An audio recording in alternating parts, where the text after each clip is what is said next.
안녕하십니까.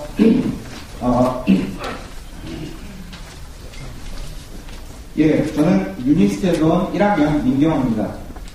저희 학교는 아직 개교한 지 2년밖에 되지 않아서 모르시는 분들이 많을 텐데요. 국내 최초 법인학 국립대학 울산과학기술대학교로 더 잘 알려져 있습니다. 그러면 지금부터 제가 저희의 발표를 시작하도록 하겠습니다. 여러분들은 무엇을 가장 두려워하시나요? 저 같은 경우는 어렸을 적에 오른쪽 발에 화상이 든 적이 있어서 불을 굉장히 무서워합니다. 그리고 저희 팀원 신수임 양은 배고픔을 가장 두려워합니다. 여러분들은요? 많은 대답이 나올 수 있겠습니다. 하지만 미국에서 있었던 재미있는 설문조사에 따르면 미국 사람들이 가장 두려워하는 대상 1위는 바로 프레젠테이션, 발표였다고 합니다. 그래서 저희 팀은 조사를 한번 해보았습니다. 무엇이 사람들로 하여금 이렇게 발표를 두렵게 만드는 것인지에 대해서 말입니다. 그래서 조사를 하던 중 저희 팀은 발표자가 청중들과의 비언어적인 의사소통이 잘 이루어지지 않기 때문에 그런 두려움이 발생한다는 결론을 내렸습니다. 그래서 지금부터 그렇게 발표를 두려워하는 많은 사람들을 대변하는 가상의 인물 김답답 씨를 통해서 프레젠테이션 말보다 중요한 것 시작하도록 하겠습니다. 이분이 바로 김답답 씨입니다. 20대 후반의 나이고요. 명문대를 우수한 성적으로 졸업하고 대기업에 입사했습니다. 커뮤니케이션 관련 부서에 소속되어 있는데요. 커뮤니케이션 부서다 보니까 청중들 앞에서 발표할 기회가 굉장히 많았습니다. 하지만 청중들 앞에만 서면 여지없이 무너지고 말았죠. 그래서 그 이유를 저희 팀은 김답답 씨의 학창 시절에서 찾아보았습니다. 책상 앞에 앉아서 혼자서 하는 공부에서는 1등을 놓친 적이 없습니다. 하지만 남들과의 의사소통에서는 이렇게 답답하기만 했습니다. 그래서 김답답 씨는 깊은 고민에 빠집니다. 어떻게 하면 나의 프레젠테이션 스킬을 더 높일 수 있을까? 하지만 답이 나오지 않았습니다. 그러던 중 우연한 기회에 소통의 달인 박소통 씨를 만나게 됩니다. 박소통 씨는요, 김답답 씨의 고민을 듣고 이렇게 이야기합니다. 너의 고민이 그렇다면 내 앞에서 한번 발표를 해볼래? 그래서 김답답 씨는 평소 때처럼 이렇게 발표를 준비하기 시작합니다. 여기 이렇게 쌓여있는 책들 보이시죠? 노력하답게 준비는 너무 열심히 합니다. 하지만 박소통 씨 앞에 서자마자 목소리는 기어들어가고 의역한 대상 하나도 기억이 나지 않습니다. 그래서 대본만을 바라본 채 제대로 된 발표를 할 수 없었죠. 그래서 박소통 씨는 김답답 씨의 잘못된 점을 몇 가지 지적합니다. 자신감 없는 목소리, 시선 처리가 되지 않는 두 눈, 그리고 어색하게 짝이 없는 제스처, 그리고 불량한 자세였습니다. 그래서 결론적으로 박소통 씨는 김답답 씨에게 김답답, 너는 비언어적으로 좀 모자라는구나 라고 이야기합니다. 이에 덧붙여 발표자가 청중들에게 주는 감정적인 영향력을 각 요소별로 비중을 그려 나타낸 메라비안의 법칙을 설명해 줍니다. 여기 비언어라고 적힌 이 부분은요, 청중들이 느끼는 시각적인 모든 요소를 포괄하는데 55%를 차지하고요. 목소리의 특색이 38%로 또한 비언어적인 커뮤니케이션이 93%나 차지하는 것을 알 수 있습니다. 하지만 말의 내용은 보다 7%밖에 차지하지 않죠. 그래서 저희 팀은 이렇게 중요한 비언어적인 커뮤니케이션 스킬을 향상시킬 수 있도록 박소통 씨를 직접 모셔 비법 강의를 전해드리려고 했으나 박소통 씨가 너무 바쁘신 관계로 박소통 씨의 수제자 윤창배 군을 모셔왔습니다. 박수로 맞아주십시오.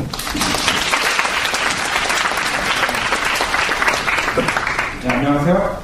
소통의 달인의 수제자 윤창배라고 합니다. 지금부터 여러분들과 함께 비언의 5가지 요소를 같이 한번 살펴보겠습니다. 첫 번째로 제스처에 관한 것입니다. 여러분 그거 아세요? 사람들은 일상생활에서 너무나 자연스럽게 제스처를 사용을 합니다. 친구와 수다 떠실 때 한번 생각해보세요. 손으로 막 그림을 그리시고 이것저것 설명을 해도 됩니다. 제 주위에는 손을 앞으로 막 이렇게 휘저으시면서 희한하게 얘기를 하시는 분들도 계십니다. 하지만 이렇게 일상생활에서 제스처를 잘 사용하시는 분들도 막상 이런 무대에서만 서시면 긴장을 하셔서 그런지 좀 소심해지고 좀 한 가지 제스처만을 사용하시는 분들도 계십니다. 심지어는 이렇게 호주머니에 손을 넣으시면서 발표를 하시거나 혹은 자기도 모른 채 팔짱을 끼시면서 발표하시는 분들도 분명히 계십니다. 하지만 무대에서만큼은 이런 행동은 절대 바람직하지 않습니다. 제스처에서 중요한 것은 처음부터 끝까지 한 가지 제스처로 절대 일관하지 않는 것입니다. 좀 더 풍부하고 다양한 제스처를 할 줄 알아야 합니다. 자, 예를 들어 볼까요? 숫자 셀 때 어떻게 하시나요? 설마 손으로 막 숫자 그려가면서 설명하시지 않겠죠? 손가락을 써야 합니다. 그리고 많다, 적다, 하면 안 된다 등의 여러 가지 제스처가 있을 수 있습니다. 자신의 발표에 맞게 제스처를 잘 생각해서 발표를 하시기 바랍니다. 이런 다양한 제스처는 세 가지의 장점이 있습니다. 메시지의 의미를 명확하게 해주고 특정 단어를 강조, 그리고 청중들의 시선을 한 곳으로 모을 수 있는 장점도 있습니다.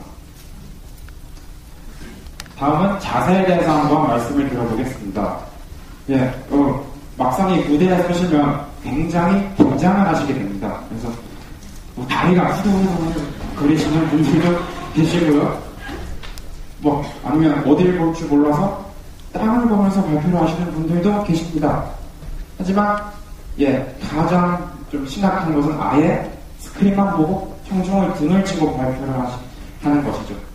이런 자세로 발표를 하시기보다는 여기 보이시는 스티브 잡스처럼 온몸을 꼿꼿하게 서서 발표를 해보시는 게 어떨까요?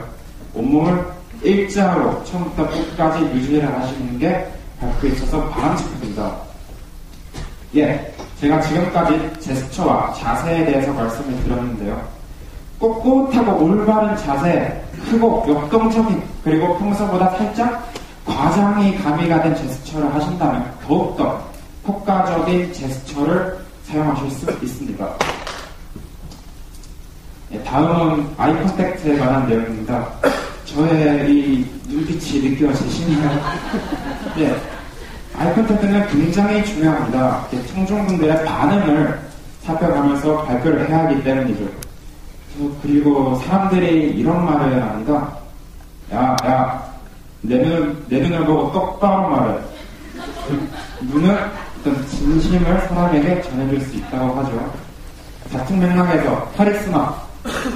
너무나 유명하신 분들입니다. 한 카리스마 하시는 분들이죠.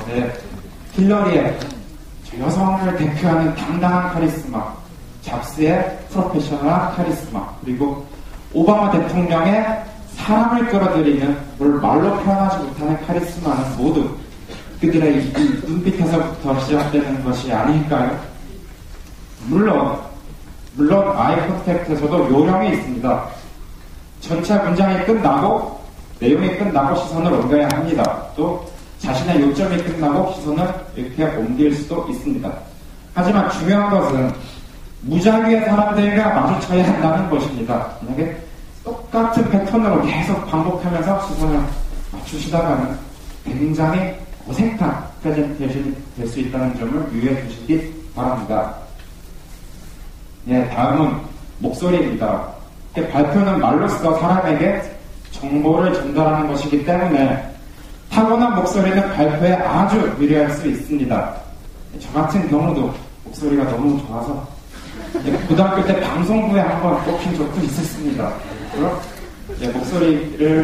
타고난 목소리를 가지신 분은 정말 행복한 겁니다. 하지만 발표에서는 타고난 목소리가 전부는 아닙니다.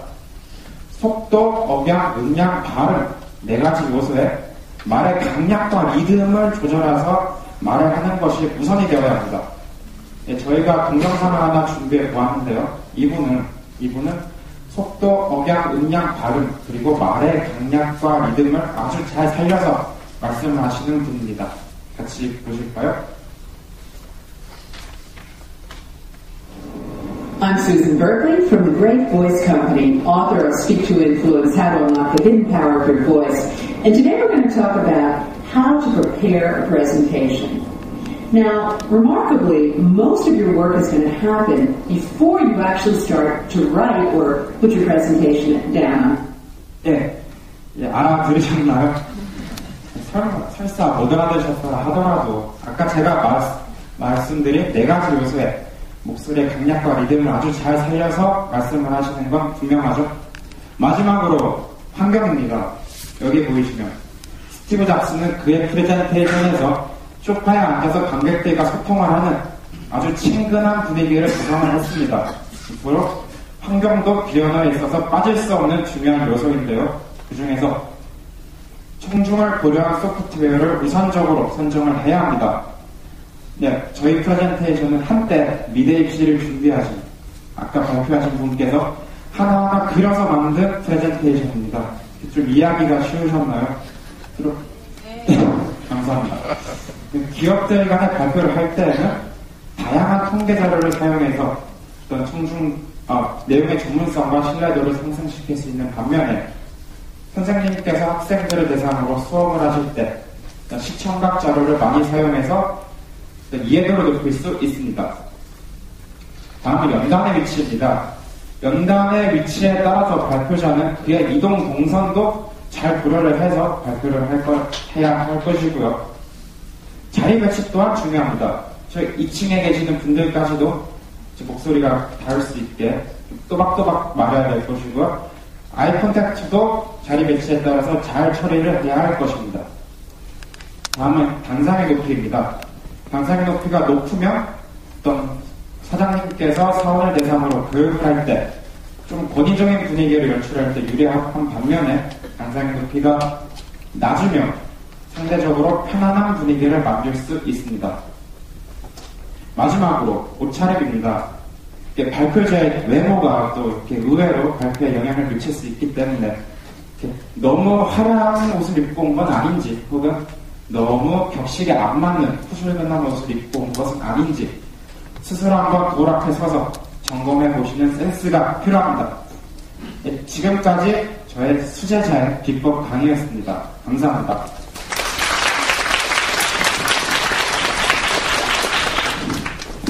예, 지금까지 박수통 씨만큼은 아니겠지만 수제자의 비법 강의가 도움이 되셨으면 좋겠습니다.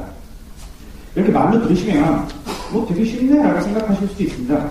하지만 이렇게 무대에 나오셔서 한번 해보려고 하시면 굉장히 어렵다는 것을 알 수 있을 것입니다. 그래도 노력이 가장 중요한 것이겠죠. 앞서 말씀드린 5가지 요소를 잘 수련하시고 내면하셔서 다 될 것을 만드신다면 이렇게 평소에 지루해하던 청중들도 여러분들의 프레젠테이션에 이렇게 환호하게 될 것입니다.